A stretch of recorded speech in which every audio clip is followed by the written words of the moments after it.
പട്ടി പൂച്ച കടിച്ചാല് മാന്തിയാല് മുറിവുള്ള ഭാഗങ്ങളിൽ നക്കിയാല് നമ്മൾ എന്ത് ചെയ്യണം? ഈ വിഷയം അത്ര സിമ്പിൾ ആയിട്ട് എടുക്കേണ്ട ഒരു കാര്യമല്ല. കാരണം ഈ അണുബാധ നമ്മുടെ ശരീരത്തിലോട്ട് എത്തിക്കഴിഞ്ഞാൽ ലോകത്ത് എവിടെ കൊണ്ടുപോയി കഴിഞ്ഞാലും എത്ര കോടികൾ ചെലവഴിച്ചു കഴിഞ്ഞാലും 99.99% മരണം ഉറപ്പുള്ള ഒരു കണ്ടീഷനാണ് റാബീസ് ഇൻഫെക്ഷൻ എന്നുള്ളത് ആദ്യം മനസ്സിലാക്കുക.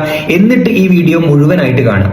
ഇനി റാബീസ് ഇൻഫെക്ഷനെ പറ്റി പറയുകയാണെങ്കിൽ റാബീസ് വൈറസ് അല്ലെങ്കിൽ പേവിഷബാധ ഏറ്റ മൃഗങ്ങളിൽ നിന്ന് മനുഷ്യരിലേക്ക് പടരുന്നത് ഒന്നുകിൽ കടിച്ചിട്ട് അല്ലെങ്കിൽ മാന്തിയിട്ട് അല്ലെങ്കിൽ മുറിവുള്ള ഭാഗങ്ങളിൽ നക്കിയിട്ട് അതല്ലെങ്കിൽ ഇവറ്റകളുടെ ഉമിനീര് നമ്മുടെ കണ്ണിലോ മൂക്കിലോ വായിലോ പതിച്ച് അത് കാരണം കൊണ്ട് റാബീസ് വൈറസ് നമ്മുടെ ഉള്ളിൽ എത്തിയിട്ടാണ്. ഇനി ഇത് നായ്ക്കും പൂച്ചക്കും മാത്രമാണോ എടുക്കേണ്ടത്? ഒരിക്കലും അല്ല. പട്ടി, പൂച്ച, അതുപോലെ വവ്വാല്, ഇവൻ പെരിച്ചാഴി ആണെങ്കിൽ പോലും എടുക്കുന്നതാണ് ഏറ്റവും സേഫ്റ്റി. അത് മാത്രമല്ല, വൈൽഡ് അനിമൽസിന്റെ ശല്യമുള്ള ഏരിയ ആണെങ്കിൽ അവിടെ പശുവിനാണെങ്കിലും ആടാണെങ്കിലും മുയൽ കടിച്ചാൽ പോലും എടുക്കുന്നതാണ് ഏറ്റവും ഉചിതം. എലി കടിച്ചാൽ കുത്തിവെപ്പ് എടുക്കേണ്ട ആവശ്യമില്ല. ഇനി ഇത്തരത്തിൽ മാന്തേ കടിക്കുക നക്ക് എന്തെങ്കിലും ചെയ്തു കഴിഞ്ഞാൽ നമ്മൾ ആദ്യം ചെയ്യേണ്ട കാര്യം സോപ്പിട്ട് വൃത്തിയായി ഒരച്ച് ഒഴുകുന്ന വെള്ളത്തിൽ 10-15 മിനിറ്റ് വൃത്തിയായി കഴുകുക എന്നുള്ളതാണ്. രണ്ടാമത് അറിയേണ്ടത് ആ ഭാഗത്തെ 3ആയിട്ട് തരംതിരിക്കാം.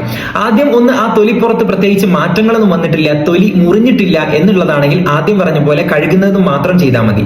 രണ്ടാമത്തത് തൊലിപ്പുറം മുറിഞ്ഞിട്ടുണ്ട് എന്നാൽ രക്തം വന്നിട്ടില്ല, അതല്ലെങ്കിൽ മുമ്പേ അവിടെ ഒരു മുറിവുണ്ട്, ആ മുറിവിന്റെ ഭാഗത്താണ് നായ, പൂച്ച, ഈ പറഞ്ഞ മൃഗങ്ങളെല്ലാം നക്കിയത്, അങ്ങനെയാണെങ്കിൽ കുത്തിവെപ്പ് എടുക്കൽ നിർബന്ധമാണ്.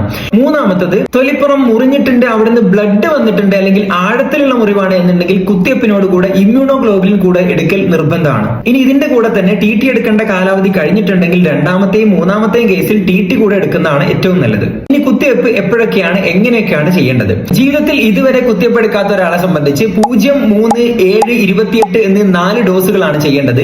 ഈ 4 ഡോസും എടുത്ത ശേഷം പിന്നെ ഇതുപോലെ സംഭവിച്ചു കഴിഞ്ഞാൽ ആദ്യത്തെ 3 മാസത്തിന്റെ ഉള്ളിലാണെങ്കിൽ മറ്റൊരു കുത്തിവെപ്പിന്റെ ആവശ്യമില്ല. ഞാൻ ഈ 3 മാസം കഴിഞ്ഞിട്ടാണെങ്കിൽ 0, 3 എന്നീ 2 ഡോസുകൾ പിന്നെ റിപ്പീറ്റ് ചെയ്യേണ്ട ആവശ്യമുണ്ട്. ഈ പറഞ്ഞതെല്ലാം പോസ്റ്റ് എക്സ്പോഷർ പ്രൊഫൈലാക്സ് അഥവാ ഇത് കടിക്കുകയും മാന്തുകയൊക്കെ ചെയ്ത് കഴിഞ്ഞ ശേഷമുള്ള കുത്തിവെപ്പാണ്.